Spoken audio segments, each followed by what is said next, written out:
نحمده ونصلي على رسوله الکریم بسم اللہ الرحمن الرحیم۔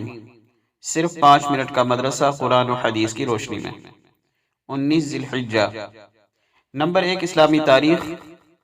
حضرت مولانا جلال الدین رومی رحمۃ اللہ علیہ، آپ کا نام محمد لقب جلال الدین اور مولانا روم کے نام سے مشہور ہیں۔ بلخ میں 6 ربیع الاول سن 604 ہجری میں پیدا ہوئے۔ آپ کے والد شیخ محمد بہاؤالدین اپنے زمانے کے بڑے عالم اور مشہور بزرگ تھے۔ ابتدائی تعلیم اپنے والد سے حاصل کی۔ بادشاہ وقت کی کسی بات سے ناراض ہو کر وہاں سے شیخ بہاؤالدین اپنے بیٹے جلال الدین کو لے کر قونیہ چلے گئے۔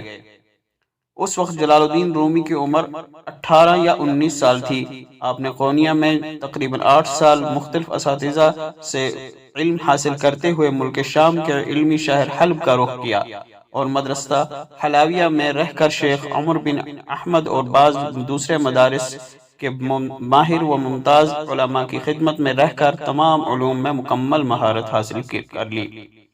اس وقت مولانا جلال الدین کی عمر 40 سال ہو چکی تھی جب ان کے والد محترم کی وفات پر سید برہان الدین ترمز سے ان کی تعزیت کے لیے تشریف لائے تو ان کا امتحان لے کر فرمایا کہ بس اب علم باطن رہ گیا ہے، تمہارے والد کی یہ امانت اب میں تمہارے حوالہ کرنا چاہتا ہوں۔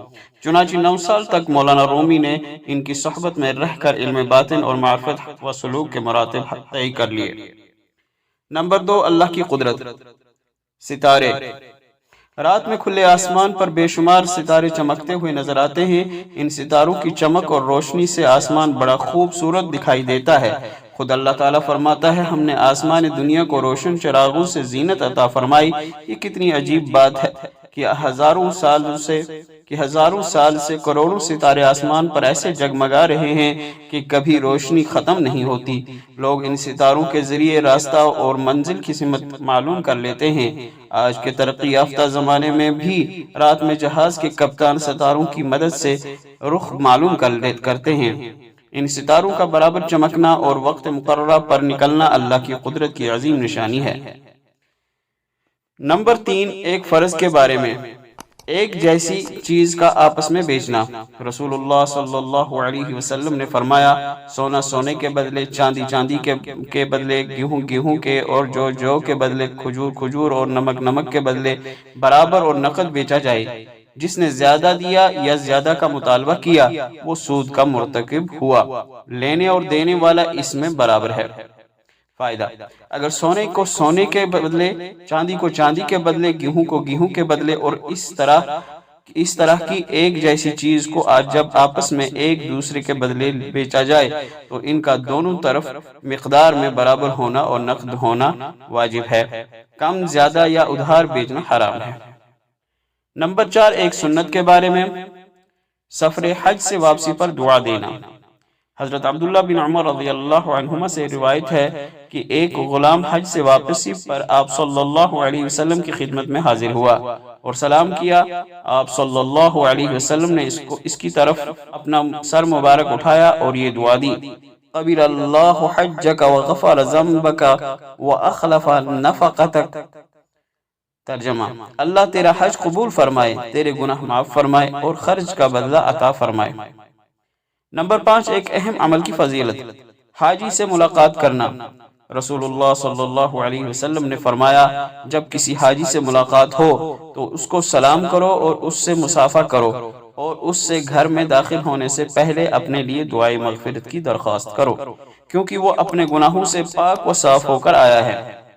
نمبر 6 ایک گناہ کے بارے میں۔ نابینا کو غلط راستہ بتانا۔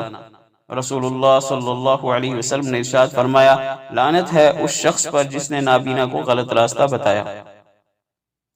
نمبر 7 دنیا کے بارے میں۔ اللہ کی ملاقات کا منکر۔ اللہ تعالیٰ کا ارشاد ہے، حقیقت یہ ہے کہ بڑے خسارے میں ہیں وہ لوگ جنہوں نے اللہ سے ملنے کو جھٹلایا ہے، یہاں تک کہ جب قیامت ان کے سامنے آ کھڑی ہوگی تو وہ کہیں گے، ہائے افسوس کہ ہم نے اس قیامت کے بارے میں بڑی کوتاہی کی، اور وہ اس وقت اپنی پیٹھوں پر اپنے گناہوں کا بوجھ لادے ہوئے ہوں گے۔ لہٰذا خبردار رہو کہ بہت برا بوجھ ہے جو یہ لوگ اٹھا رہے ہیں۔ نمبر 8 آخرت کے بارے میں۔ کافر کے نیک اعمال بے حیثیت۔ رسول اللہ صلی اللہ علیہ وسلم نے ارشاد فرمایا قیامت کے دن ضرور ایسا ہوگا کہ بعض بھاری بھرکم موٹے بدن والے آدمی اس حال میں آئیں گے کہ اللہ کے نزدیک ان کا وزن مچھر کے پر کے برابر بھی نہ ہوگا۔ پھر فرمایا پڑھو فَلَا نُقِيمُ لَهُمْ يَوْمَ الْقِيَامَةِ وَزْنًا، ترجمہ چنانچہ قیامت کے دن ہم ان کافروں کا کوئی وزن شمار نہیں کریں گے۔ نمبر 9، طب نبوی سے علاج، دبلے پن کا علاج۔ حضرت عائشہ رضی اللہ عنہ فرماتی ہیں کہ جب میری والدہ نے مجھے رسول اللہ صلی اللہ علیہ وسلم کے پاس رخصت کرنے کا ارادہ کیا تو میرے دبلے پن کا علاج کرنے لگیں، مگر کوئی علاج کارگر نہ ہوا۔ پھر میں نے تر کھجوروں کے ساتھ ککڑی کھانا شروع کیا تو میں معتدل جسم والی ہو گئی، یعنی دبلا پن دور ہو گیا۔ نمبر 10، قرآن کی نصیحت، قرض دار کو مہلت دو۔